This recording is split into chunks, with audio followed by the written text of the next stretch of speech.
Old School Lane Casual Chats is brought to you by oldschoollane.blogspot.com and is associated with Channel Frederator, Manic Expression, The Comic Book Cast, and The Arun Mehta Show.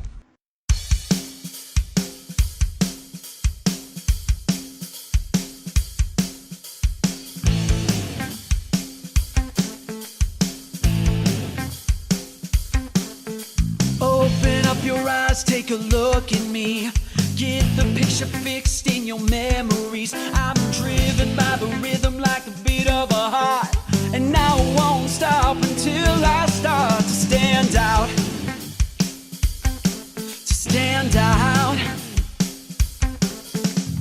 Some people settle for the typical things, living all their lives waiting in the wings. It ain't a question of if, just a matter of time before I move to the front of the line.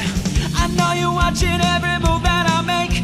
You gotta believe that I got what it takes to stand out above the crowd. Even if I gotta shout out loud, so mine is the only face that you'll see. I'm gonna stand out till you notice me.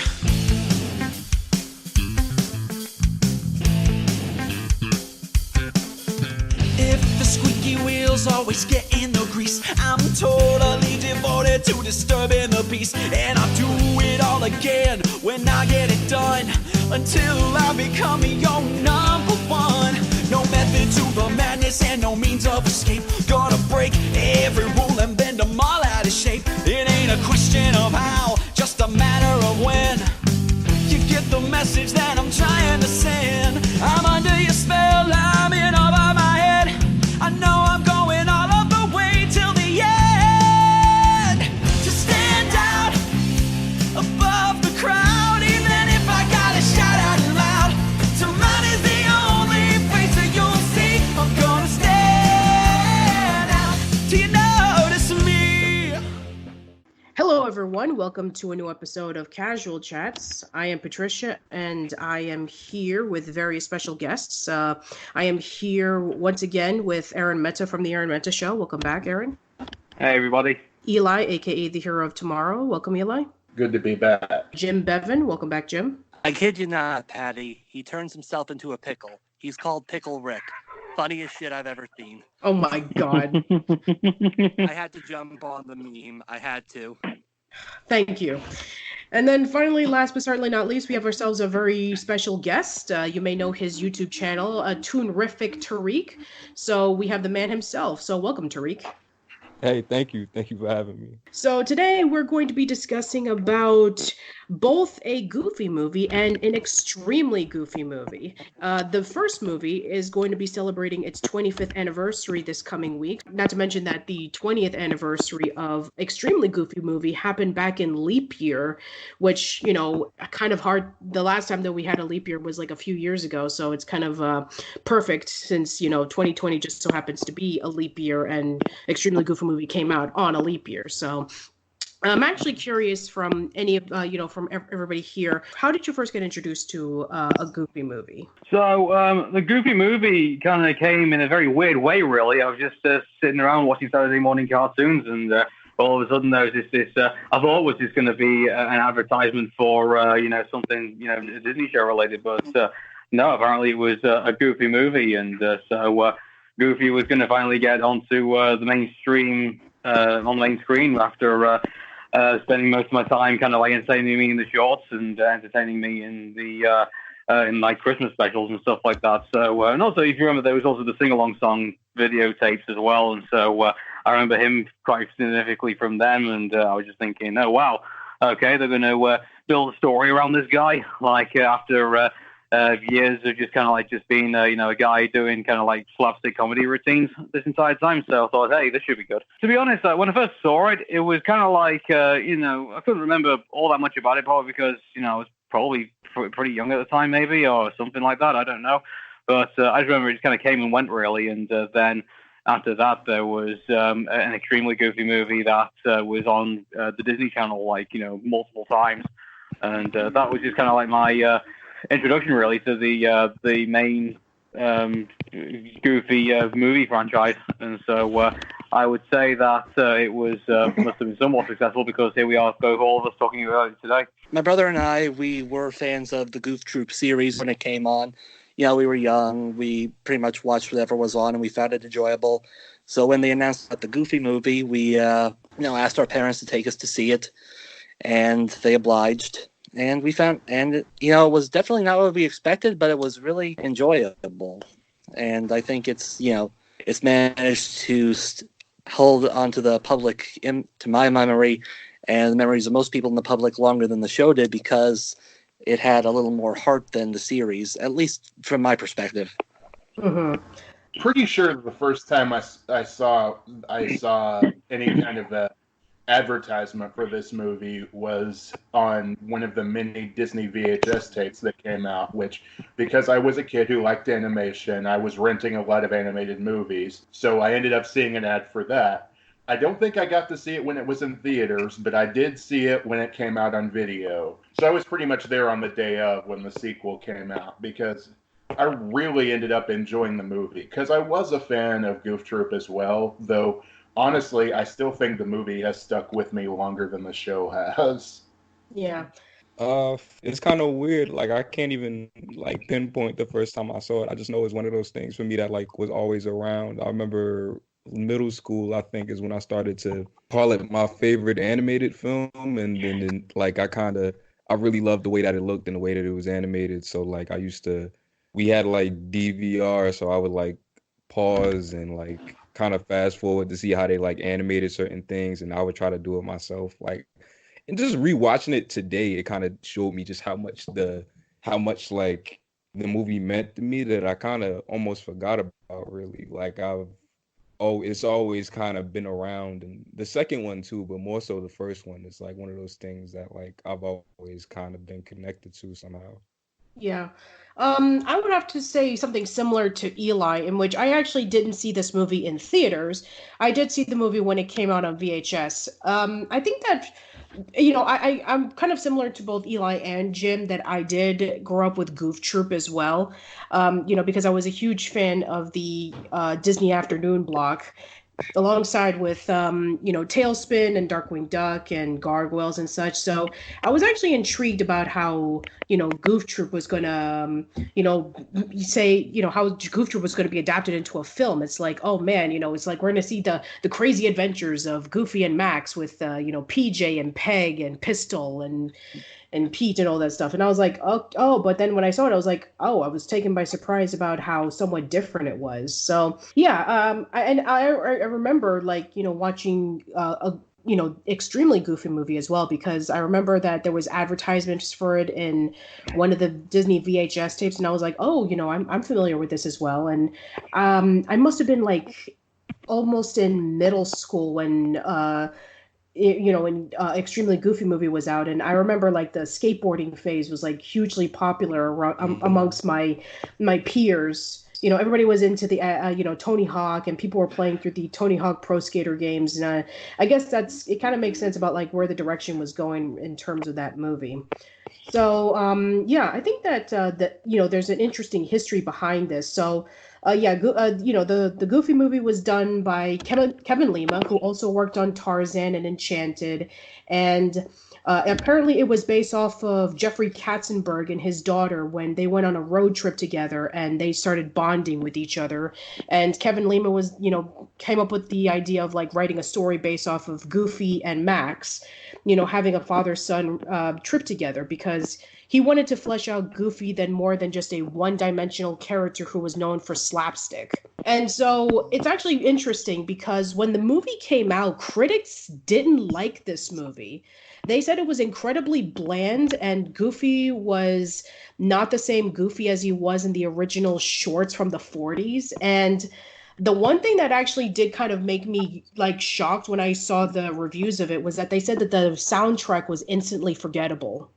And that kind of reminded me. Hilarious. Yeah, I know, it's hilarious. That reminded me of another movie that Aaron and I talked about a few months ago that had mixed to negative reviews, and they said that the soundtrack was forgettable, and that was Willy Wonka and the Chocolate Factory. I figured you were about to say that.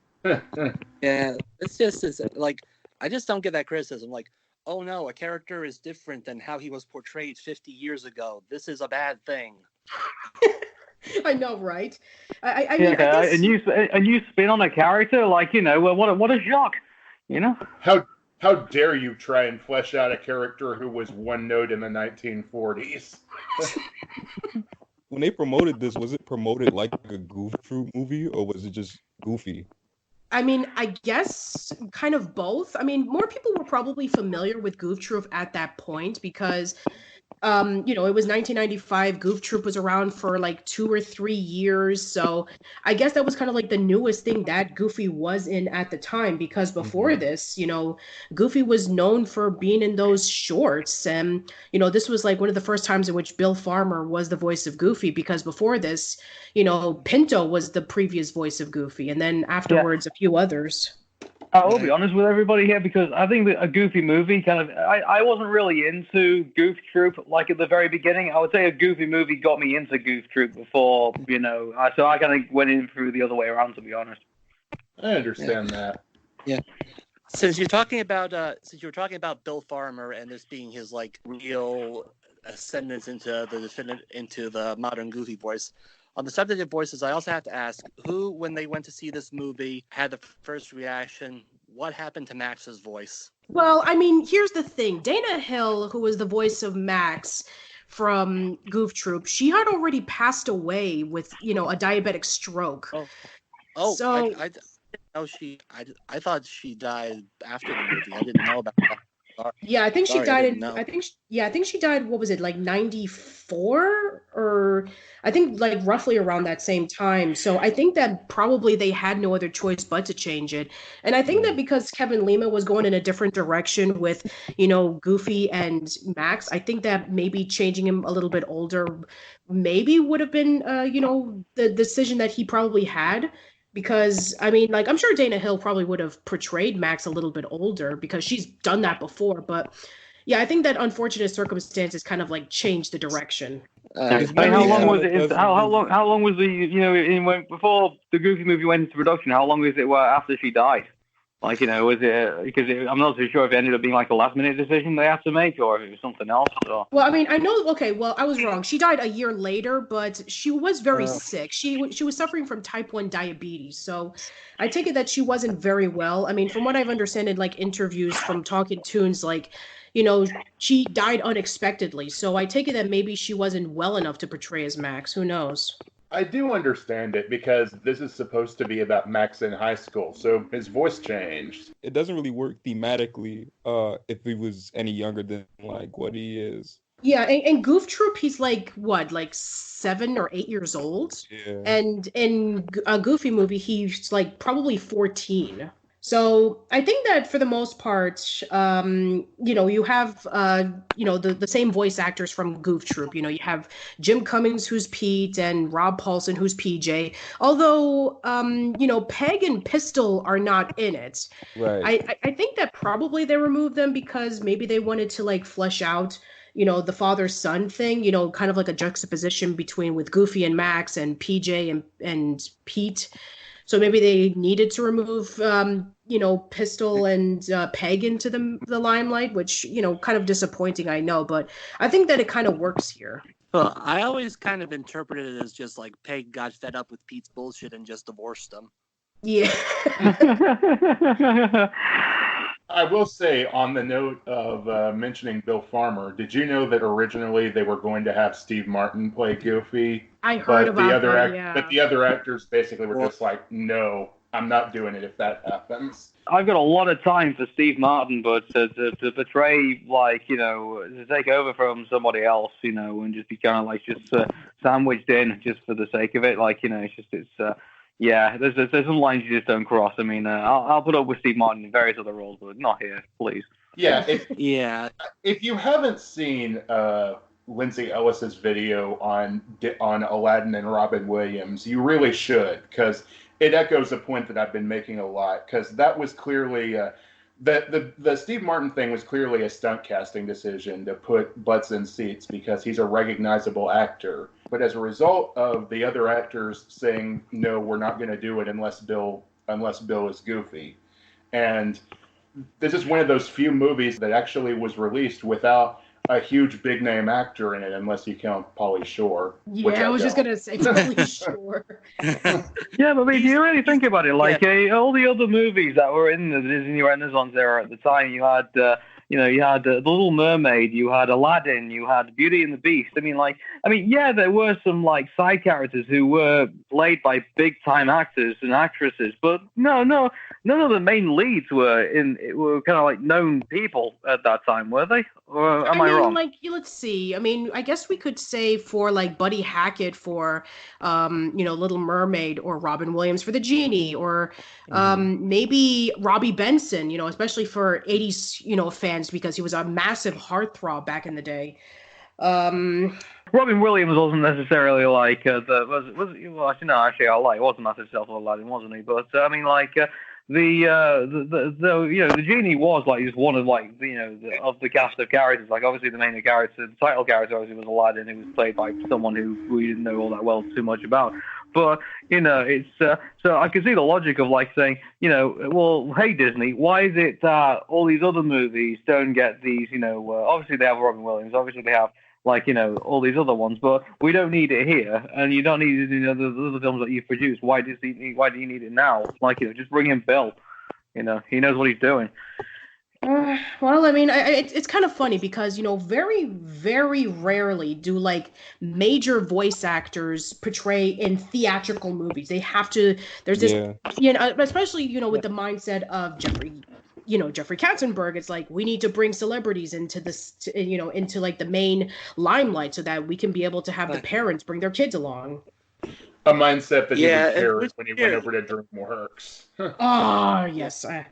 We know. Aaron and I know that too well. Like, you look at a lot of animated movies from like the 50s, 60s, up to the 70s, and you see they rarely went for the big names. It was all just going for the established people. Get Mel Blanc, get June Foray, get Dawes Butler, get Paul Frees, get Hans Conried. And now it's just get Will Smith, get Tom Holland. They're doing that with the Scooby-Doo movie now. They have an established Scooby-Doo voice cast that's been doing the characters for 20 years, and they go with Will Forte as Shaggy instead of Matthew Lillard, who is the definitive successor to Casey Kasem. The weirdest thing about the Scooby-Doo movie is like they brought Frank Welker back to do Scooby, but he's not Fred. That is really weird. That is. I will never understand the film industry. I don't think anybody will. The last time that I heard about unless it's an indie film, which even indie films, would even bring like a celebrity or two. I think Jimmy Neutron Boy Genius would be like one of the last that I can think of that has like mostly voice actors as the main cast. Sure you have, Patrick Stewart and Martin Short as the villains, but for the most part, the main characters are voiced by voice actors. Uh-huh. I remember hearing about Tara Strong and everybody talking about how much fun the Powerpuff Girls movie was just because of how rare something like that was. Yeah, exactly. Unfortunately, the Powerpuff Girls movie didn't really catch on. Yeah. If that would have been the case, then maybe we could have had a lot more movies on Cartoon Network. We probably could have gotten the Samurai Jack movie that Frederator was talking about many years ago. Well, looking after what Adult Swim did with Samurai Jack, I think a movie probably would have been underwhelming, really, compared to what we got. I know that Regular Show and Steven Universe, the movie, was released locally in Los Angeles right before it was being released on TV, and I think that they did pretty okay. Anyway, but we're getting off topic. So, a Goofy movie. So I think that the way that the Goofy movie starts off, I think that it is based off of, you have that dream sequence with Max and Roxanne and, him being like so petrified of, the person that he is going to grow up to be, which is, Goofy. And, that's the constant fear that he has throughout the movie because he doesn't want to be like his dad. And then his dad wants to oversmother him, which if you've seen Goof Troop, which I did see a few episodes of, that is essentially who Goofy is, just this goofy over the top dad, and that's basically who he is. It's understandable. It is very understandable. Yeah, and especially because he's implied to be a widower, so he sees himself as being like, Max is all he has left of, so he's overly doting. Yeah, exactly. He wants to make sure that the last bit of, his family that he has left is protective. this came out like 8 years before Finding Nemo. So it actually just goes to show you about how, strong that the movie's message is. Anyway, so I guess the thing that a lot of people still seem to remember when it comes to this particular scene is, I guess we can talk about the first song in the movie, which is After Today. Has anybody actually seen that YouTube video that came out a few years ago about them reenacting that scene? It's really good. Yeah, I saw that years ago, and I like go back to it because they do like a lot of those. I think they did one with Dan Povenmire recently. They've done that. When I was in school one year, they did like a little theatrical. They did a little theatrical showcase, and one of them had students reenacting the song "Belle" from the start of Beauty and the Beast. Oh, okay. Yeah.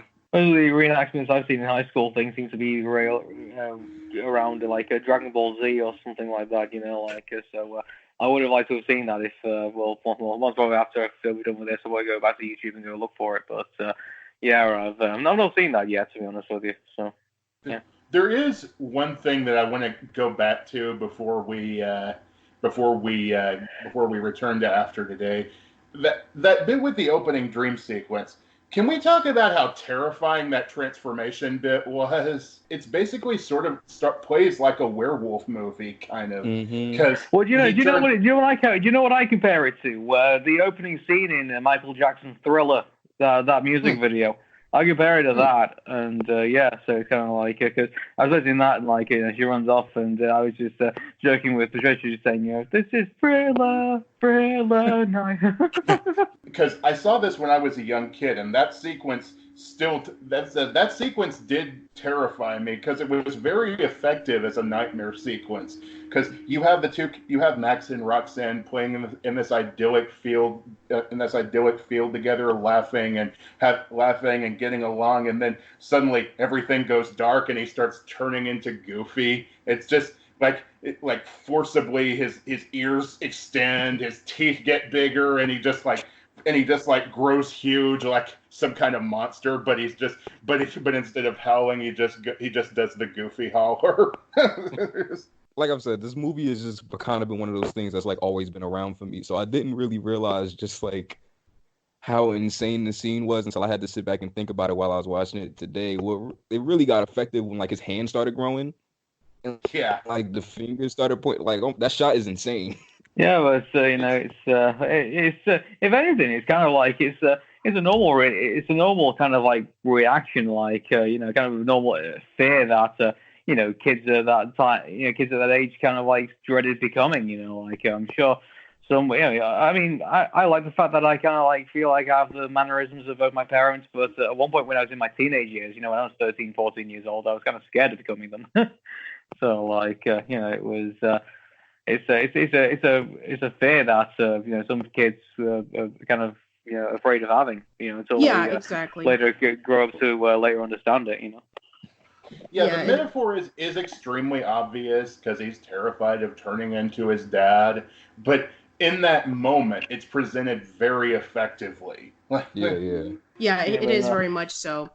And I think that's, that opening scene that you have with establishing everything, that Max wants to look cool in front of his classmates because he's being made fun of for being a geek, and he wants to emulate his idol Powerline, and, he doesn't want to be anything like his dad. And so basically, throughout the movie, we have that opening sequence with After Today. And then finally, we have them doing the preparations for doing the music video. And, I think that's actually pretty funny that, you have, the juxtaposition between all the kids who are excited for the Powerline concert, and then the principal comes out and just does his announcements about hey, this is the last day of school right before summer vacation. And, you want to be able to do something that's more beneficial for your lives and all that kind of stuff, and they just don't care whatsoever. They just want to get out as soon as possible, and all they care about is that the concert that the girl mentioned about, she's gonna have it in her home, and it's gonna be on a big widescreen TV, and it's gonna be shown on pay-per-view, and and then finally Wallace Shawn nails it out of the park as the principal. He really has a knack for playing douchebag authoritarian figures. Yeah, yeah. Even though that around the same time he was playing Rex in Toy Story. I actually met him a few months ago when I was at a convention, and he was literally about to leave to go to his flight, and my cousin and I had to rush by and get a quick picture with him right before he left. So he was a really nice guy. His agent was kind of like rushing us to get his picture done right before he had to leave. Same way I met Troy Baker. His wife actually, told us that, take a quick picture and then leave. So, yeah. Anyway, but yeah, Wallace Shawn does a great job of it. I mean, he has kind of like the same, douchebaggery charisma that he had with Princess Bride. So you have that scene in which when finally Max performs in front of the whole student body and everybody's like cheering for him and excited, and then finally he's brought into the principal's office, and the principal blows everything way out of proportion. But the fact that that's the only thing that Goofy hears when learning that Max is in trouble, it's actually pretty understandable on why he jumps into proportions and why he wants to become closer to Max right before he becomes a juvenile delinquent. If he was maybe like a little bit like more specific, I don't know if Goofy would have reacted the same way, but he does say he's like dressed as like a gang member and he's gonna end up in like the electric chair when all he did was just kind of like sing a Tevin Campbell song. It doesn't help that before he got the call, Pete was like trying to basically mess with Goofy by suggesting that him not being as strict with Max as he is with PJ is gonna cause Max to go down the wrong path, because Pete always has to try and ruin everything. Right. So he planted the seed, and the principal helped it grow. Yeah, and I think that for the most part, when it comes to Goofy wanting to be spending more time with his son, and he doesn't know how until he remembered about how he and his dad used to go on road trips together and how they used to fish at Lake Destiny, Idaho, and so. That brought him the idea about I'm going to treat my son to this and I'm going to help him get closer. That way he doesn't get into trouble and he doesn't end up in prison. And, here comes Max, having the time of his life and becoming really popular and all that stuff. And it just goes crashing down, the window like pretty quickly. But Max also kind of sees this as an opportunity to get in good better with the popular kids, because he basically implied to Roxanne that he actually knew Powerline, and because he has a crush on her, he would say anything. But basically he told her that he was going to end up at the Powerline concert that was going to be televised. So he sort of sees this road trip as an opportunity to go there instead. And Goofy doesn't realize this, of course. He's trying to get closer to Max, and Max is trying to push him away the whole time. Yeah, so, in a way, like watching the relationships between all the characters is intriguing, but also a little bit infuriating at times, because you're looking at Roxanne and she seems to like Max regardless of how goofy he might be in front of her. And then you got obviously Goofy trying to be a good father to his son, even though he's more driving him away than anything else. And then you got Max kind of like in between all the characters and everything like that, and kind of rubbing everyone the wrong way. And it's kind of like it's just it's all these little misunderstandings, all these innuendos that just don't can't seem to resolve themselves until the very end of the movie, So it's like you kind of like you kind of start back and watching it all just kind of all play out throughout the entire film. It is a lot more character driven than like a lot of the other things that like Disney's done before or since. Like it's not really story heavy. They really push and give a lot of like silent moments, and they make you like sit with these characters and like listen to them speak to each other and like really get a grasp of how they feel.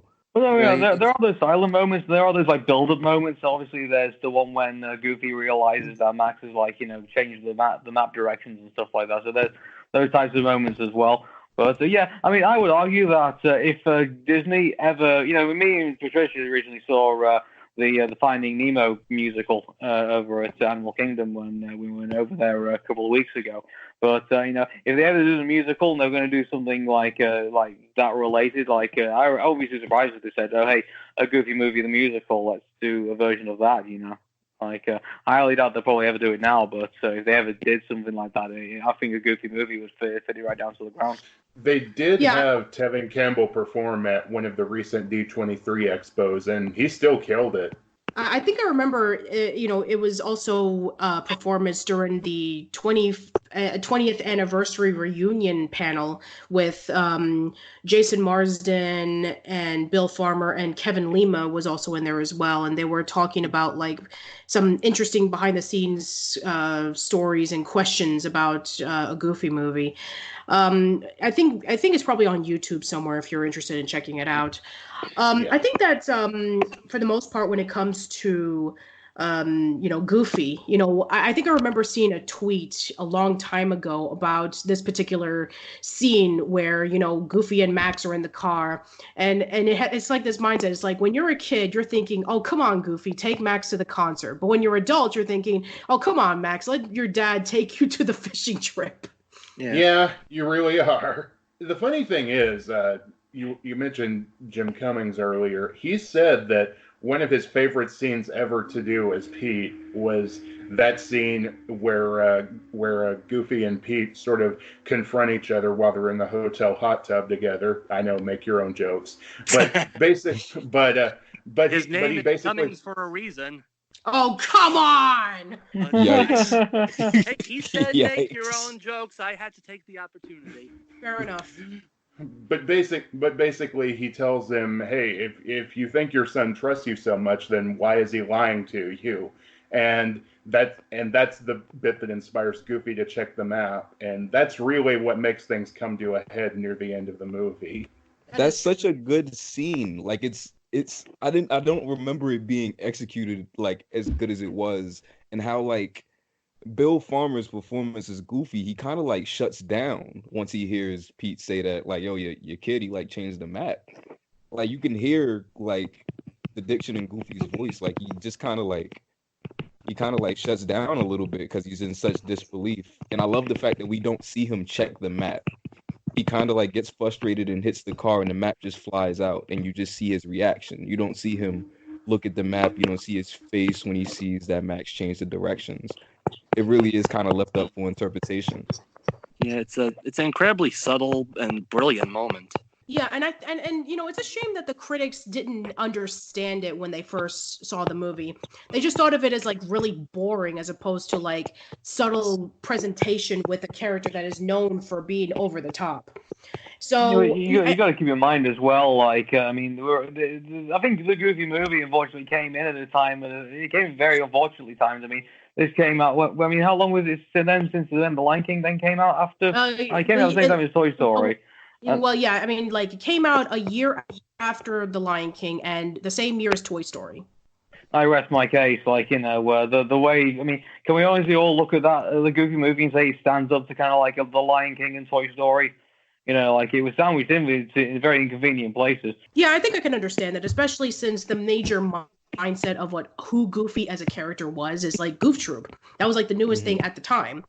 We didn't have Kingdom Hearts. We didn't have any of the other, stuff from Goofy. We didn't have the Mickey's Christmas special where you have Goofy and Max, trying to have a good Christmas or anything like that. So I guess at the time, all people knew about Goofy was either Goof Troop or the 1940s shorts. So I guess, something like, where Goofy is like really depressed about, his son changing the map behind his back and not going over to the fishing trip, but instead, going to some place where he's gonna, cause more trouble. It's like, yeah, I mean, it just shows you about how amazing that, they were able to take risks in portraying Goofy as a character that we've never seen before. Like, this is kind of like people's standard Goofy now for a lot of people that kind of grew up after this film came out and, like, aren't as familiar with the original shorts or anything. Like, people remember a Goofy movie. Like, it has, like, this really, like, cult status. And, like, this is kind of what people see Goofy for now. So I guess I could understand, like, if they didn't see him like that before, like, this is kind of coming out of nowhere, but...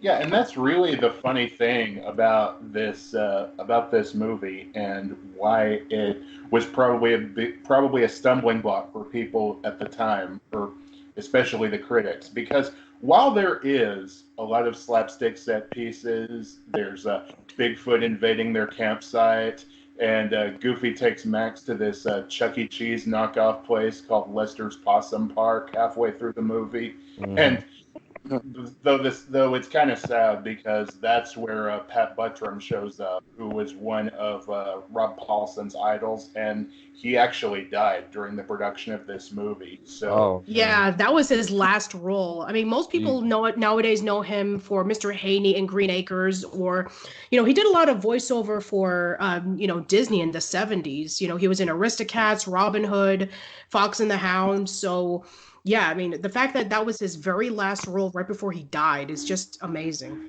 Yeah, I mostly remember him as the sheriff from Robin Hood. Yeah.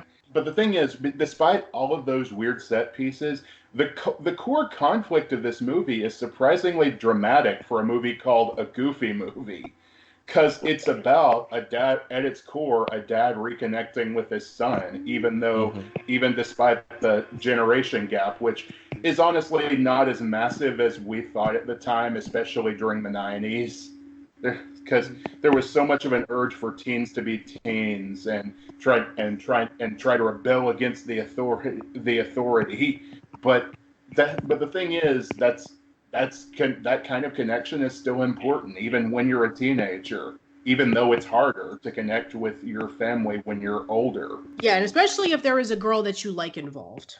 Yeah, Oh, yeah. especially in high school. Mm-hmm. I think that with that said, I mean, the fact that there's a lot of dramatic things in this movie. You have, even with the scene, after, Goofy and Max are being chased by Bigfoot, they're stuck in the car and they can't get out because, Bigfoot is going to trample all over them. You have them recollecting about, like, how, Goofy used to remember Max eating alphabet soup and then he would spell the name with the letters. And, even that scene was also very strong. And, going into, like, when, Goofy decides to tell Max when they reach over to the junction about, like, which direction were they going to turn, they were going to turn left or right. And when Max decides to turn left to go to California, you see his face. He is, like, beyond devastated. Yeah. I admit there was a time when I thought about it, when I thought, this could have been resolved easily if they just talked it over and they had come to the conclusion, and they had discussed, okay, we'll go see the concert, and then we'll go to the lake. But I guess that was kind of like to show now how difficult it was for them to actually connect and talk things out. Mm-hmm. And it's kind of weird because, like, they seem to have found lots of other time to go do all the other things in the montage. So it's like, yeah. I mean, that was on the trip over there, to be fair. Like, they were able to, in addition to, do all the other activities that Max thought it was fun, it was like it just so happened to be on the way. And that scene was very important because it was able to show that, Goofy and Max were able to have a close relationship, but then it just kind of fell apart when Pete came along and he was like, trying to remind Goofy to, show discipline to your son. And, he's not, the son that you thought he was. He's a bad influence. And I think the scene that, like, really struck me the most after, like, during the hot tub scene, in which when, Goofy doesn't believe in Pete's accusation saying that he changed the map, and so he left him, and saying, like, I know that, your thoughts about what a son is not the same as mine, but, my son loves me. And then Pete says, my son respects me. So, it's not about, like, love. It's about respect, like showing the authority that, he's in charge. Yeah. It kind of like gave some people the opinion that Pete beats his son. I don't know where that came from, but that's what people took away from that. Yeah, I mean, like, to be fair, he kind of did kind of treat him that way sometimes in Goof Troop. Like, in the first few episodes when Goofy was moving into the neighborhood, he tried to prevent PJ from interacting with Max because he didn't want them to be friends. And so he would, like, tell him to, like, do all these stupid tasks in order to stay away from him. It's like, okay, PJ, I want you to wear the family boots, and I want you to crush 150,000 of these cans. And he wouldn't even allow him to play his toys because they were investments. So, he was like that to, his son. But I think that in the movie, it was done a little bit more realistically. Obviously, this whole thing is massively character-driven, and which, again, with all the other movies that were out at the time, Toy Story obviously was massively character-driven, obviously, through that, but, a lot of other movies there at the time also were relying quite heavily on their visual effects. The Goofy movie doesn't have that luxury.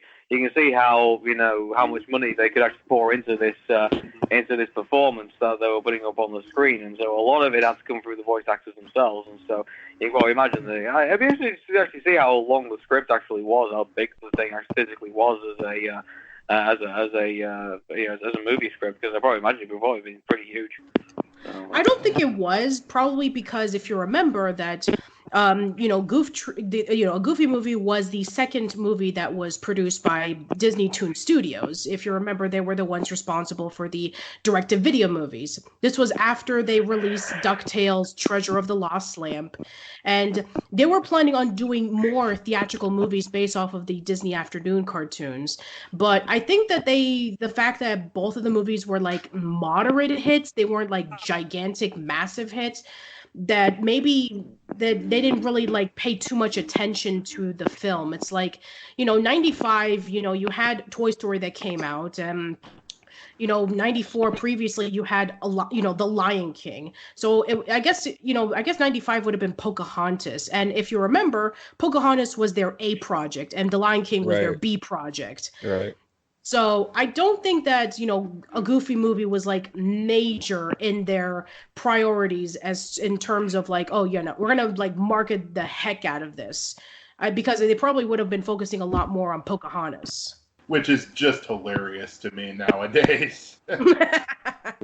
Yeah, no, have you ever seen like Waking Sleeping Beauty? Like, just like in retrospect, just like the story about how like they sent like, I heard there's like a part in the movie where they talk about like a meeting that they had, and they like hyped up like Pocahontas and like, yeah, it's gonna go on, it's gonna get all these awards, and it's like, yeah, The Lion King, it's kind of cute, we're gonna try our best on it, and like just like how history ended up playing out after that is like, I mean they essentially had no faith in The Lion King. They just called it Bambi in Africa. I mean, the same thing happened for Shrek. They wanted Prince of Egypt to be their magnum opus, and anybody who wasn't filling up to snuff with the Prince of Egypt, they went over to move to Shrek, which was their punishment project. And look where that turned out. Here's something that I saw on someone posted on Twitter a while back when they were discussing a Goofy movie. They noticed some of like the little Easter eggs, like I forget if it was either Max or Goofy. They have one of those Mickey Mouse novelty phones. Yeah, Max had the novelty phone. Yeah. And then when they're doing the 20 questions where the person Goofy's thinking of is Walt Disney. So where do Mickey and Walt fit into the Goofy universe? That's a good question. Mickey Mouse is like, he's like on the highway, like when they're singing the Open Road record, like Mickey Mouse is on the highway. But Max has him in his room. Yes. Yeah, so maybe he's a celebrity there, but it still raises questions about with Walt. I mean, is he still a creator, but he just did different franchises in this universe? If so, what kind of animal is he? It's one of those things that just it's like when Matt Groening made a cameo appearance in The Simpsons. I was gonna say, in The Simpsons, though, they kind of brush him off in The Simpsons. They act like all Matt Groening did was like do Futurama. I was gonna say it was more like in Last Action Hero, where they tried to find the movies that Arnold Schwarzenegger stars in, and Sylvester Stallone is starring in them instead. Have you ever seen Looney Tunes Back in Action? Because I watched that a couple days ago again, and I forgot that like Brendan Fraser is a character, and then he meets Brendan Fraser at the end. Oh yeah, I remember. So he punches himself in the face. Yeah. Yeah, that is very weird. Yeah. It's always weird when a creator shows up in their own work. Yeah. Yeah. I mean, like especially when they're like referencing themselves. You didn't stop Nashville Ned, aka Craig Bartlett, appearing in Hey Arnold. So Yeah, but he didn't say he was Craig Bartlett, though. I think that the only time in which maybe that probably happened was the Jungle movie, where he just shows up in a cameo. He wasn't like Nashville Ned. He wasn't like, Monkey Man or anything like that. He just was there. So, I mean, it's like if Grunkle Stan admits that he created Gravity Falls. Yeah, I also think of the Pearls Before Swine comics where the cartoonist draws himself in and has his characters insulting him for writing a bad joke. Anyway, but going back into, a Goofy movie, I think that the one thing that I really do appreciate about, the relationship between Max and Roxanne is that it genuinely does feel like a legit relationship. And, Max is essentially like putting this amount of pressure on himself, even though that there was that scene in which when, Roxanne was mentioning that she would find somebody else for the concert. I mean, you could tell how devastated she was. She felt disappointed that Max wasn't able to come with her to the party. And so I think that, that I guess that maybe for some people, they felt like they have to push themselves way too much to impress a girl, when in reality, they just need to be themselves. And I'm sure that was a relationship that would last on. There's several more movies to come. Oh, yes, absolutely. Yeah. That still really bugs me. I mean, I know it's a high school relationship, but it really bothered me that she never showed up again after this movie. And yeah, the only time in which she did was in one episode of House of Mouse. Yep, yeah, I remember that. And it's Tara Strong. Yeah. And at one point, she actually was going to reappear as Max's girlfriend in Mickey's Twice Upon a Christmas, but apparently the filmmakers could not render her hair properly in the CGI the film was made in, so he's going out with a new girl because they couldn't figure out how to make Roxanne's hair. Wait, that's the excuse? They could have just redesigned her. They could have, Well, just say she got a haircut. But Oh, but are you telling me that no one could have taken a stroll over to Pixar Studios to say, yeah, you know that hair you did for Violet in The Incredibles? How do we do that for Roxanne over here, I know it's a childish thing to get annoyed over, but it's still annoying. No, yeah, I didn't even know that was the excuse. I always kind of wondered what that was. Oh, I also kind of wonder why she's not in extremely Goofy movie like at all. But I don't know. Maybe it was maybe they forgot about her. Maybe it was like a licensing issue. Maybe they couldn't get the actress back. I'm not sure. That's actually a really good question. Yeah, just I mean, like, keep in mind, like, there's going to be a lot of characters to focus on during an extremely Goofy movie. So that is true. Yeah. So like it was, it's, something's got to give, unfortunately, and unfortunately that was Roxanne. Yeah, I guess that's true. I guess since Max's main motivation in Extremely Goofy Movie was winning the College X Games, I guess, somebody like Roxanne would have kind of clashed too much. So I guess that makes sense.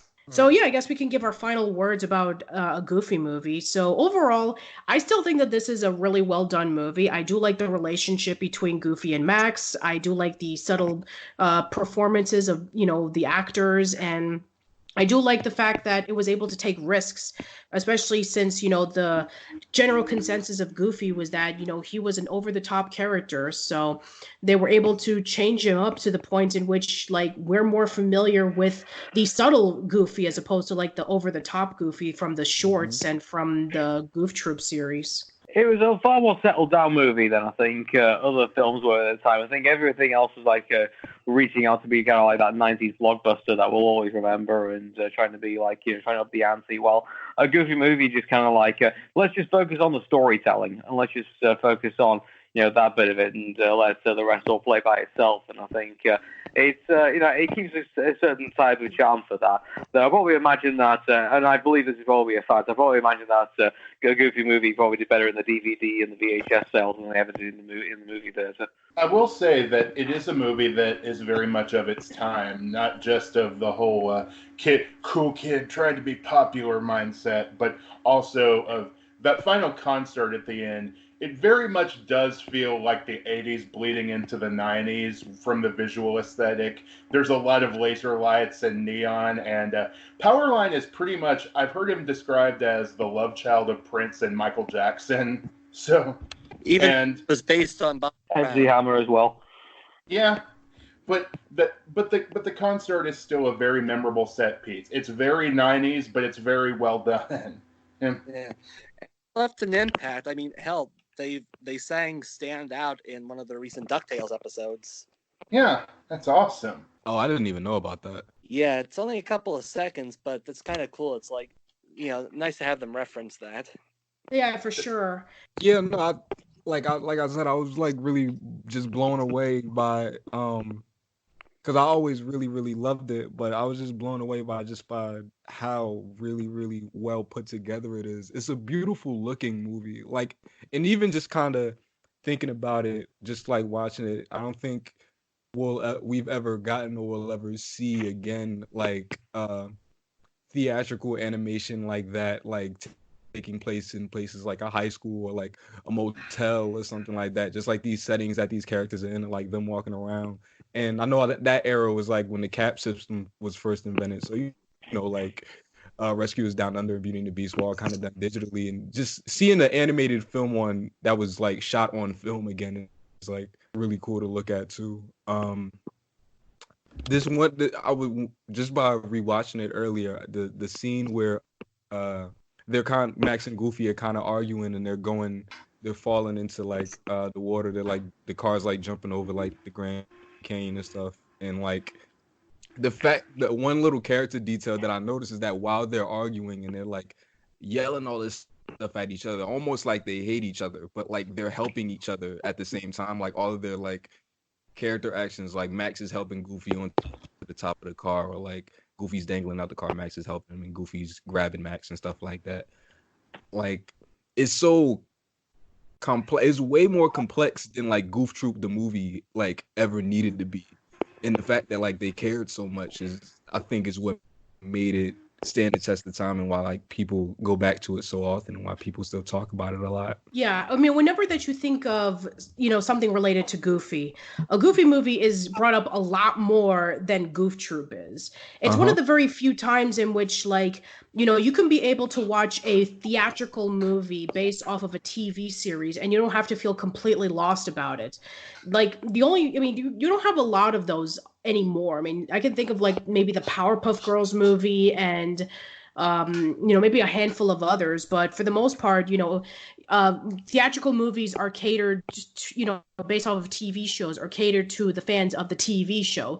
In order for you to understand the movie, you need to watch the TV show. But with a Goofy movie, it's one of the very rare cases in which you can watch the TV show and you can watch the movie and they're completely different. And the movie is more remembered than the show. Yeah, and it's weird though too, because I just kind of feel like, I've seen a little Goof Troop. Like I haven't seen it in a while, but like just from hearing you talk about it, like I kind of got like a little bit more like memory, just like how wacky it was and stuff like that. It's one of those things where like a Goofy movie isn't specifically a movie made for Goof Troop fans, but I feel like if Goof Troop fans saw it, they wouldn't feel gypped. They would just think that it's it's just an evolution. So yeah, I think that right before we discuss about extremely Goofy movie, we must answer the most important question that has been asked. How many cups of sugar does it take to get to the moon? 17. Yes, 17. All right, let's move on. So extremely Goofy movie. So yeah, so I guess after the moderate success of a Goofy movie and DuckTales Treasure of the Lost Lamp, that they unfortunately didn't release any more theatrical movies based off of the Disney Channel cartoons, because if that would have been the case, we would have been really close to getting a Darkwing Duck movie. Yeah. But alas, because direct-to-video movies are becoming a lot more popular, and this was, around like 2000. This was when, Disney was kind of being offset by Pixar and DreamWorks, and their direct-to-video movies were all that they had. So here comes Extremely Goofy movie, and it takes place a few years later, and Max is heading off to college, and he's going to be participating in the College X Games. And remember when those were a thing? We got to remind people it's 2000. Yeah, exactly. So, yeah, I think that, yes, it's true that a Goofy movie is definitely like akin to something that would be around in the early 90s, but I think that an Extremely Goofy movie is even more dated than the original. It is. Because it definitely is. in addition to the college X Games, you have the Beatin' It chick, and then you have the scene where Miss Marple and Goofy are reminiscing about how amazing the 1970s was, which Right. at the time makes a lot of sense. Yeah, that was a big thing I noticed around the late 90s, early 2000s. There was this resurgence of 70s nostalgia. I guess it was because the people who were teens and late adults then realized, okay, we're getting older. We want to relive the good aspects of our youth. It's like Yeah. it's that 30-year thing. It's like in like the 80s, when it was like Greece and stuff like that. It's like this fascination with the culture that was like 30 years before. Yeah, I mean, that's pretty much what happened. Yeah, exactly. Like around the 70s, people were reminiscing about the 50s, and there was like reruns of, Happy Days, and, Grease was becoming a thing. And then when the 90s came along, the 70s were starting to become popular. People were listening to disco music again. There was a huge resurgence of bell-bottom pants and all that stuff. There was a lot of psychedelic, visuals in music videos. So I guess this was like toward the ending point of 70s nostalgia, because a few years later, people would be really nostalgic about the 80s. I mean, we saw this in like, reruns of movies. That was when the NES was getting like all the nostalgic love from like the, Angry Video Game Nerd and all, Screw Attack and PBC Productions and all that stuff, game trailers. So yeah, this was kind of like one of the last bits. I guess it's kind of like a generational gap, the transition between the old and the new. And yet when looking at this movie, it seems to kind of like, be a clash of like which nostalgia are you leaning towards? The nostalgia of your parents or the nostalgia of the kids who used to watch this movie? Yeah, like it was always on Disney Channel. Like to me, it was kind of like it's if you were trying to envy your parents, like what on earth was it doing? Kind of like it was. For me, like the extremely goofy movie compared to a goofy movie. A Goofy movie felt far more linear than Extremely Goofy movie was. The second movie just kind of felt like it was all over the place. It didn't really kind of make all that much sense. Yeah, like you said, there's like a huge like clash in what they're trying to reference to, not just with like the Beatin' the Cafe that seems to be out of the 50s and Goofy and Sylvia reliving the 70s and trying to capture on the modern extreme sports trends of the late 90s and early 2000s. But then you also have the final third of the movie. It plays like a lot of those 80s sports films with the underdogs trying to rise to the top and the preppy rich kid and his friends trying to cheat their way to victory. Yeah, I mean, this is like very akin to like a college movie. And you don't want to know the best thing about the first movie? It didn't have a villain, and it didn't need one. But now with this movie, we have a villain. Bradley Uppercrust the Third. It was kind of like a realistic thing where it's like, I guess if you wanted to phrase Pete like he was the villain of the first film, it's more of a realistic kind of approach to it. He's just kind of like putting these things in Goofy's ear like any normal just kind of person would do, but here it's just kind of like clear cut. Though I must give credit again praising the voice actors. Jeff Bennett does an incredible job as Bradley. He really knows how to play snobby assholes. Oh yeah. And say what you will, the animation on him is really good. He has some hilarious facial expressions. Yeah, he really does. Yeah. I mean, the thing that interested me was, when watching it, it's like, you have, Goofy and Max going through the same major problem again. It's like, Max is going away to college and he's going to be his own person, and Goofy is, really depressed because Max isn't around anymore. And then while he's trying to do his job, he's like incredibly distracted. He loses his focus, and then he ends up going back to college again. And, as mentioned earlier, with, Goof Troop, the very first episode, Goofy gets a degree and he's able to get a good job and he's able to move over to Spoonerville. So I guess I know that we're not going to take into consideration that they follow the same continuity, but it's actually interesting about Goofy having to get 1 year of college done just so he can be able to get a degree, so he can get a job and he can be able to support himself.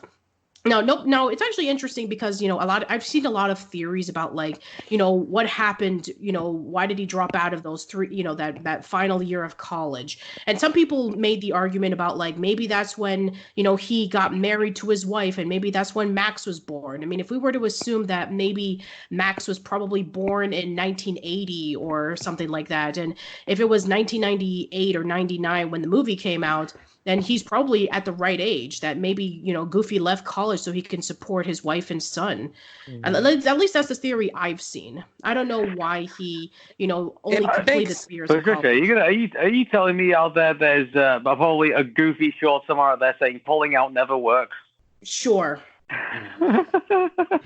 I don't know. But I think the scene in which when, Max is trying to tell Goofy that, he cannot embarrass him and he cannot do all of these things, it definitely did kind of like feel somewhat akin to the first movie in which like he's learning the same lesson again about like, no matter how big you get, he'll always be his son, which is, more or less what he learned. But I think that the difference is that, it's, he's a different age and he's in a different situation where he's in college as opposed to being in high school. And instead of a road trip, he's trying to, accomplish his goals of the X Games, which is basically the main focus of the movie. I think the thing that kind of makes it a little different is with this one, and I guess what just kind of makes the structure a little bit weird is that Goofy and Max spend a lot more time apart in this one. So there's like a lot of different moving parts here that don't make it as linear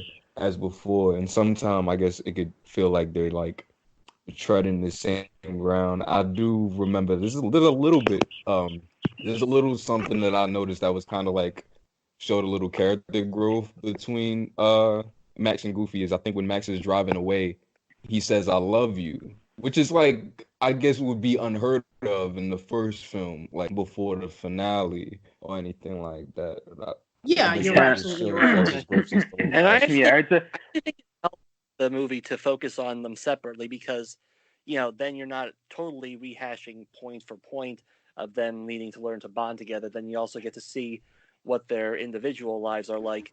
And it does lead to some good moments. Like, I really love this moment, like where Goofy gets recruited by Bradley's team to help them in the sports games. And eventually he decides he's going to drop out because, they're all a bunch of assholes. And they decide to threaten him. But then Goofy just fights back and easily overpowers them because, they forget they're not dealing with an underclassman. They're dealing with a grown adult. And I think that another thing that should be mentioned about the particular scene with Goofy is that he deals with a lot more characters than in the first movie. He's with Sylvia, he's with he's with the Gamma team, he's sometimes with Pete, and sometimes he is focusing on getting his grades up so that he can be able to get his diploma. So the time that he is interacting with Max, he's just trying to help him fit in with school, even though that Max is already getting popular with his skateboarding tricks and his skills as a major competitor against the Gamma team. So, I mean, like the whole, the way that Goofy is acting towards Max is, I mean, it's not as understandable as the first movie in which, like, he thinks that, Max needs to fit into school and he needs to, focus on getting his diploma, when in reality, that's not even his mindset whatsoever. So it just kind of like, starts becoming a little bit more, samey after a while. But then, you have that trippy scene where, Goofy is trying to concentrate on his midterm. And then you have that montage of that song, Come On, Get Happy, where, he's like imagining, Max's fairies and then, coming together. And then it just becomes like really frightening all over again with like the montages of him getting fired and, all that stuff. And then finally when, Max tells him to get his own life, and then his life essentially like falls apart because he lost his focus. It definitely does still tug at your can't hit dramatic moments at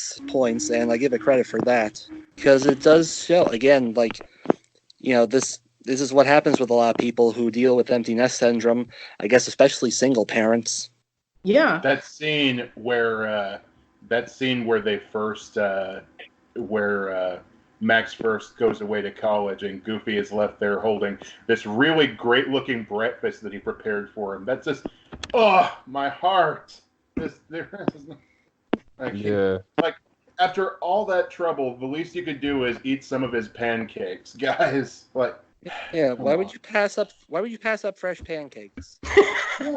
Yeah, pancakes, eggs, bacon, toast, tea from Mrs. Potts. There's a cameo of Mrs. Potts in the table. And all he does is just like he drinks some milk from the fridge, he grabs a piece of toast, and he says he's gonna go grab donuts on the way, and that's pretty much it. So yeah, it's like very similar to like how people said like, oh come on, Max, go with Goofy to this fishing trip. It's like, oh come on, Max, enjoy this one last breakfast with your dad. You don't know when you're gonna see him again. Yeah, that one. I guess that one is a little bit more different than like in the first film, because like it's like you're about to get on the road, and you see like what they do. They're kind of on the road for like a long time. You really think the donuts are gonna like, yeah, no, I'm gonna be fine. I'm just gonna stop at Dunkin'. Yeah. Like, no, I'm gonna stop by Panera and get some coffee. They haven't invented those breakfast sandwiches yet. You can't get that far on donuts. Yeah. Very true. Yeah, I think that you have and then you have like more of the dramatic stuff going on with Goofy upstaging Max during the preliminaries, and you have Max feeling defeated that he's going in last place, and they made a bet earlier about like whoever loses the competition has to be each other's towel boy, so there's a lot of pressure in that scene. And we have that upstaging once again about like, being compared to your father. It's like in the first one, he's ashamed of it, but now he's ashamed of it for a different reason. It's like he's upstaging him in skateboarding, which he never thought that he would be, because he sees him as like this incredibly clumsy, uncoordinated person. Which he is. But he does it by being. Those sequences are very classic Goofy, and even the way the Gammas cheats are reminiscent of something like Wacky Races or something, which I honestly kind of like those scenes for that. What I remember about this movie, though, is that Disney really, really wanted to let you know that they own the X Games. Like, it was all over this movie. That and the ESPN logo. Yeah, that's right. They do own ESPN. Yeah, because if you go over to like Disney Springs, and there's a section where there's like this Disney bar where they have like ESPN playing all over into their television sets. So they want to let you know that they own the rights to ESPN. I mean, I don't remember like any other company being owned by ABC in the other movie. It's like, oh, this Powerline concert brought to you by ABC. It's like, no, come on. But yeah, I guess it does make a lot of sense, because I guess it does fit in with the X Games approach that it's going to be run by ESPN, so sure. And you have even that scene in which when when they're doing the competition and the Gammas are still cheating, and they're able to overcome it, and you even have PJ being launched up into the air, and they have to call Goofy to help them out to finish the competition, otherwise they would have been disqualified. And then they're just like constantly cheating left and right. They have the pedestrians walking across the street, and the untwisting the bicycle, and the rocket into the skateboard. So yeah, I mean, like, even with all of that, they were able to still become victorious. And once again, we have that lesson about how Goofy was able to accept Max for who he is, and able to let him move on with his life. Patty, I hate to stop the conversation, but I just got a call. They need me to go into work for a few hours for overtime, so I got to end this. Sure. Go ahead. If you can, plug and promote whatever you want, Jim. Okay. Well, I don't really have that much to plug or promote. I need to get back to some writing. It's been a while since I did that, but as I was discussing with you earlier, one thing I've been doing while a lot of social events are cut down is I've been learning some magic and mentalism routines from YouTube videos and magic supply sites. And I'm building up a repertoire of effects, and hoping that late spring or early summer, once it's okay to socialize again, I can perform a routine somewhere in my city. All right, awesome. Well, thanks for coming again, Jim. Thank you. You guys all have a good night. Stay safe and stay healthy. All right. Take it easy. Cool. Anyway, man. All right. The one final thing I want to talk about before we wrap things up is that, you know, the soundtrack is mostly consisting of pre-existing songs, whereas in the first movie, it's mostly original songs. I don't know whether the mentality of like the music was not forgettable, so they decided, hey, you know, we're going to be focusing a lot on, you know, pre-existing songs from like the 70s. Maybe that'll draw people more in. So I don't know why, but you know, they have a lot of songs from the 70s featured in this, a lot more than just writing original songs.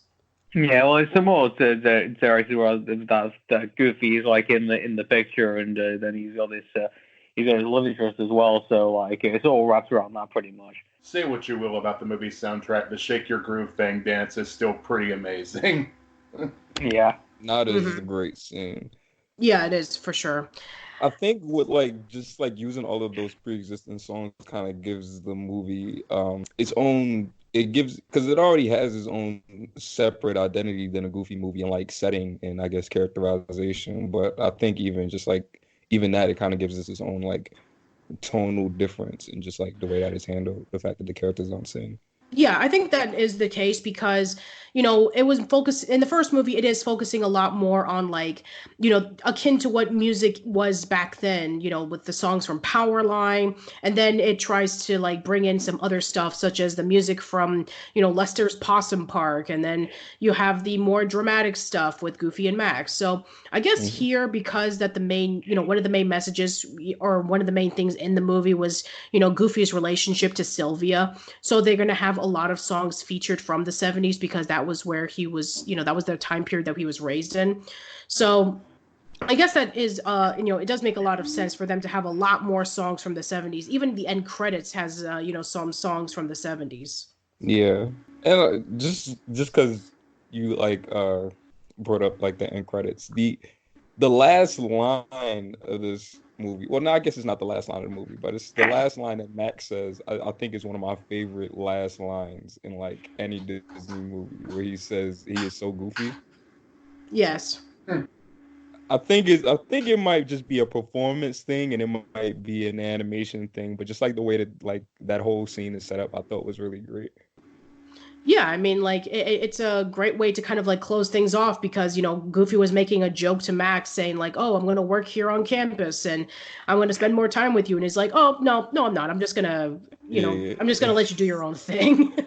And, yeah, I think that was a good way to end things off. It's like, you know, Goofy and Sylvia are still going to go out together and, you know, Max is going to finish off with school. And, you know, that's kind of, like, how it ends. And it's a shame that we didn't have anything other movies to follow up with that. It's like I would have liked to have seen like, you know, maybe Max getting married and having his own kids or, you know, maybe Max getting his own job or something like that. So, you know, it's a shame that they never really followed up on this. Other than that brief cameo in Twice Upon a Christmas, that's all we got to see. So. Yeah, that's true. That's the last time that we ever saw Goofy and Max together, other than just, you know, stuff from House of Mouse and Twice Upon a Christmas. That's, I guess, you know, I don't know why. I mean, maybe, I guess they are going on a different direction with, like, you know, the Disney characters. I mean, they have those new Mickey Mouse shorts where they have Goofy portrayed, you know, something very different than I've ever seen him in. Goofy's he's like a crackhead in those. Like, I don't think you could, like, something. Honestly. He eats Mickey and Minnie in one of them. That is true. Why? I mean, it's like he doesn't wear pants. And he just yells the whole time. Yeah. And in one of the shorts that I remember seeing of that, you know, where Goofy, you know, falls in love and then Donald and Mickey are trying to, like, you know, make him looking more attractive. And Donald tries to get, you know, Scrooge McDuck to give him $1 million and stuff like that. And then it turns out he's in love with a sandwich. So, yeah. It's weird. I mean, it's a different interpretation of Goofy, I'll give you that, but it's just very strange. I'll just have to say that. I never thought about it that much until like having this conversation, but they worked all throughout like the 90s and the early 2000s to like build up Goofy to have such like a complex character. And like they just kind of like set Restart like when they when they did these new ones. It's kind of akin to like how he used to be in the really early shorts where he was just kind of designed to annoy Mickey. Yeah, exactly. Where he used to like, mess Mickey up whenever they would like go into various adventures, whether it's the haunted house. Yeah, I mean, like they do have this new interpretation of Goofy where I guess they decided to bring him back to basics and make him a little bit more over the top, which, again, it's perfectly fine. I mean, they kind of did the reset thing when, a Goofy movie came out compared to Goof Troop and, all the 40s shorts. So, it's fine. That I guess that's how you like, bring the character, continue to like refresh him for a new generation, which is fine. But I still would like to see at least one more Goofy movie with Max and focusing on like something that Max is going through that Goofy would try to like, either be involved in but mess up, or try to understand from Max's perspective that, he needs to, lay low for a little bit or something. I don't think it's going to happen, but I personally would like to see it.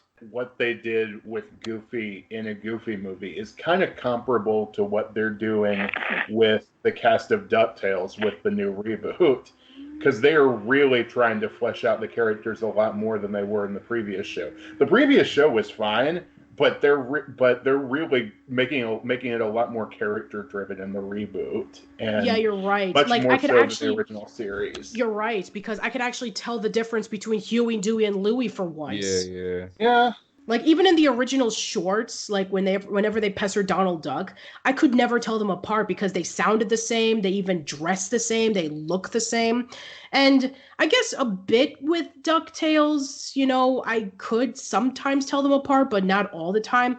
At least with this new one, I could actually know the difference between the three. And I think that you're right. Maybe that they are doing the same thing to DuckTales, what they did for a Goofy movie, in which they're trying to flesh these characters out and make them completely different, which I could definitely appreciate. I mean, we saw what they did with the DuckTales characters. They did the same thing with Launchpad and Darkwing Duck. And, there's still like little bits of cameos here and there from like Chip and Dale. And, they're going to probably do Tailspin next with that same mindset. So, yeah, maybe that's the direction where they're going at. And I'm actually really excited about it. They put out like a promotional poster for Comic-Con, I think last year. It's so and they had Goof Troop Goofy was in those posters. It's basically becoming. I haven't watched DuckTales in like a really long time, so I don't know if he's there now. DuckTales is basically becoming the Disney Afternoon Cinematic Universe at this point. It is, yeah, you're right. I mean, like, now people are like clamoring to say, where's the Darkwing Duck reboot and where's the Tailspin reboot? So, yeah, I mean, like, I'm just genuinely curious about how this is going to turn out for sure. And yeah, I think that's pretty much it. If you have any final words to say about either of these movies right before we go. No, I think we covered everything pretty much. So okay. Yeah, I think they both work like really well at like the stories they're trying to tell. I think an extremely Goofy movie is a lot more clumsy than a Goofy movie is. But as a package, and when you look at these two films and you kind of take them in, once you get past all of the like X Games stuff and like all the really heavy marketing stuff and all the gimmicky like kind of datedness of the second one, they really kind of work as like really nice tales of like a father and a son, and it shows just how much like went into like caring about Goofy. Much more went into him than like I think any of the other members of like the original like Disney characters. They kind of was this conscious decision to like make him really well rounded, and I did respect that. Like after these movies, they kind of, once they aged Max up, they kind of kept him aged up, aside from was Once Upon a Christmas. I think it's the only time he's like a kid, but other than that, they kind of held him to being like in his 20s. You see him again in Twice Upon a Christmas. You see him as like the usher in like House of Mouse, and they don't really have any opportunities to bring him back to show how he's grown. But I feel like if they ever did bring him back, it would almost kind of be weird if they didn't like have him as an adult, because that's just how so many people know him now, like if either an adult or a teenager. Like, Yeah, exactly. goofy movie, an extremely goofy movie have like transcended so much that like if we kind of go back to Goof Troop, it'll just kind of be a little like daunting. Yeah, I guess you're right. It's kind of like with Pebbles and Bam Bam from the Flintstones. It's like, there's been many interpretations of them. They're the babies, they're the teenagers, they're the adults, they have Hmm. kids. So, but more people are familiar with like their baby forms. But, Right. the fact that, we've had them in different ages is like, oh, we're more familiar with this one than the other one. So I guess it's kind of like the same thing with Max. It's like, we've seen him as a kid, we've seen him as like a teenager, we've seen him as a young adult, but, more people are more leaning towards one over the other. So, Yeah. it's actually, I mean, I doubt that they're going to include him into the new Mickey Mouse shorts, but, whenever the next time that we do see Max, we'll just have to see what direction they'll take him in. So, yeah. Anyway, so thank you guys so much for coming on by. I really do appreciate it, guys. No problem. Yeah, no problem. Thank you for having me. So, yeah, why don't you guys please plug and promote your stuff? Where can people find you at? So, go ahead, Tariq. Where can people find you at? ToonrificTariq on YouTube. I do analytical videos on cartoons. I mainly try to focus on stuff that I like, just because like that just kind of seems more fun. It just seems more fun for everybody. I'm on Twitter at my initials TSH678, and yeah, I kind of fell back a little bit just because I got like really bad like writer's block, but like I'll be back soon with like a bunch of different like videos I've been working on. All right, awesome. Eli, what do you got? I still do cartoon reviews, even though it's more Patreon requested stuff nowadays, although I am going to come back to some things that I am still passionate about. You can still find me on YouTube at The Hero of Tomorrow, and Patreon under the same thing. And I'm on Twitter at Cartoon Hero Guy. All right, and Aaron, please plug and promote your stuff. You can find me at facebook.com/Arun Mehta Show. That's ARUNMEHTASHOW. You can also find me on twitter.com/Arun Mehta Show, arunmehta.tumblr.com, and also Instagram is at Arun Mehta Show as well. All right, and you can find me on YouTube, youtube.com/oldsschoollane, facebook.com/oldsschoollane, Twitter at Patty_B_Miranda. I post my podcasts on Anchor, Spotify, Mixcloud, Google Podcasts, Apple Podcasts, Overcast. I'll be archiving my old episodes on Anchor and Spotify and all those places. New episodes of my podcast will be up on those sites first, right before they go up onto YouTube. So if you're listening to this on Anchor, then expect the YouTube version to come out in a few days. That should be it, everybody. Thank you so much for listening. Let us know in the comments below about your thoughts on either of these movies. Which is your favorite? What is your favorite moment? What's your favorite song? Would you like to see a continuation of Goofy and Max? So that's it. Hope to see you around soon, and take care.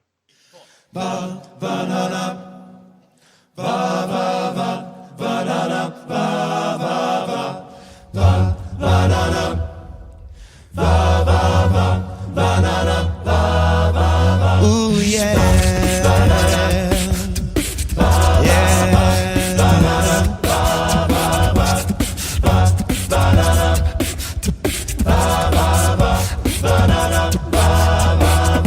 I got myself a notion, one I know that you'll understand, to set the world in motion by reaching out for each other's hand. Maybe we'll discover what we should have known all along. Yeah, one way or another, together's where we both belong. If we listen to each other's heart, we'll find we're never too far apart. And maybe love is the reason why, for the first time ever, we're seeing it eye to eye.